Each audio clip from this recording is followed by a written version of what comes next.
faces. So forgiveness. So I'm going to share a little bit of a story. It's not quite sad, but it's transcendent. I remember specifically the day that I forgave my father. And so let me give you a little bit of background that he sucked as a provider. He sucked even more as a father. But the older I got, the older I discovered why he was like that. It's because sometimes we forget that our parents weren't taught how to be parents. We don't know their life story. We don't know how they grew up. We didn't know what their parents, how fucked up they were either. So that took me a little while to figure out, but it wasn't until the day that I stopped wishing death upon him that I realized maybe it's time for a change. So I was actually at work. Oh, my parents are happily divorced since my older brother was born, is what I feel like. Great parents, just uniquely great. Uniquely great parents. So I was at work and I got a phone call from our next door neighbor, who's like a second mother to me. And she said that my dad had been in a car accident. And I was at work and it's one of those things that your mind goes to the worst of places. After so many years of wishing death upon him, I'm like, well, did I mean that? Because you carry around for so long everything that your parents didn't know how to do or did do that you didn't want them to do or whatever the case may be. You hold on to that so tight, it starts to feel like a comfortable blanket. And so at that moment, I said, well, that was everything stood still that day. Because then I reflected on the years past where I didn't want to see him. I wish he wasn't around. Even when he was there, it was like he wasn't around anyway.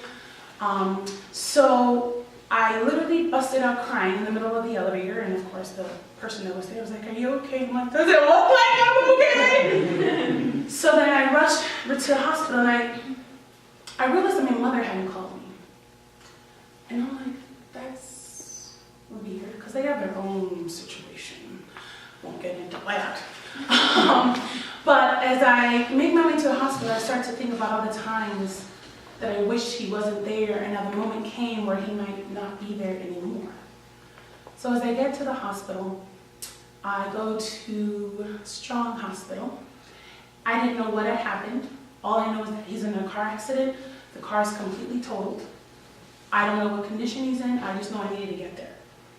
In the midst of me trying to get there, I get a phone call from my dad, which I was like, okay, that's a good sign. And I'm like, Dad, are you okay? What happened? And so everything just completely changed in that moment when I got a phone call from my dad. And I was like, Dad, I'm coming right now. He's like, no, Mommy, it's okay, you don't gotta come today, I'm good. He's Dominican we're from the Heights, so that accent is thick. So I'm like, I don't know what you're talking about, but I'm on my way right now. So whether you like it or not, I'm gonna go. So I show up, and of course they have him in the middle of a waiting area. It's Strong Hospital, they don't believe in humanity, I guess. So he's just there, and I walk up, and I literally just stare at him. He's laying there with a neck brace on, and my dad served in the Army. I've never seen this man shook by anything.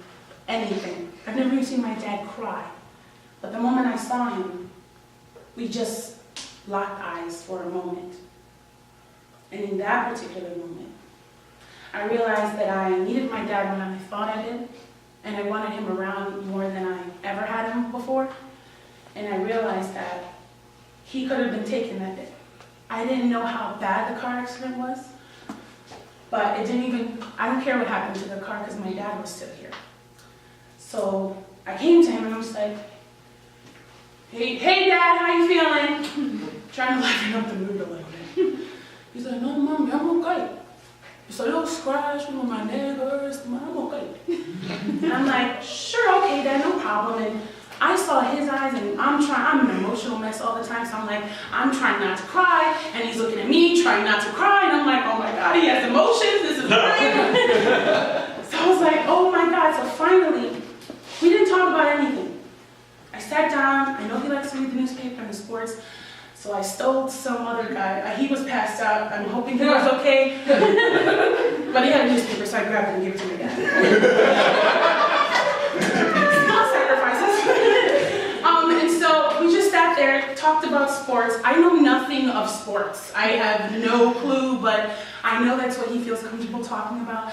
So we sat there, we went to the newspaper talking about the headlines, and I'm looking at him, and not a scratch on him, except for the one where his seatbelt was on.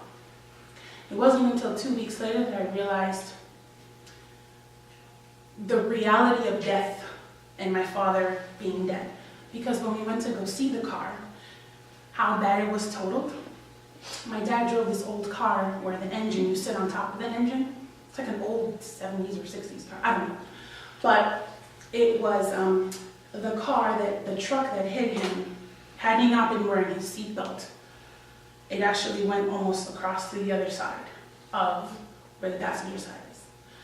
And so my dad was wearing his seatbelt so that he swerved his car to hit the truck on the side. But again, when you see, it's one of those things that, okay, I get it. Sorry about that. Honor thy mother and father, I get it now. And I realized that I was being tested. And that was what I needed, unfortunately, to realize that as fucked up as you can be with your parents, you have to appreciate the mother here and forgive them for all the crap they put you through. It's because they don't know any better. And you might as well take whatever they can give you, because that's all they know how to give you. So take it, run with it, forgive them as much as it may hurt, no matter what they do, because you never know when they're going to be taken away. And nothing is worth holding on to the hate, that comfort blanket of just animosity and just craziness. Just let it go. It's not even worth it, because the next time you're tested with your parents, you may fail that exam. So forgive them and move on. Get therapy, do something. But move on and forgive your parents and tell them you love them always. Thank you.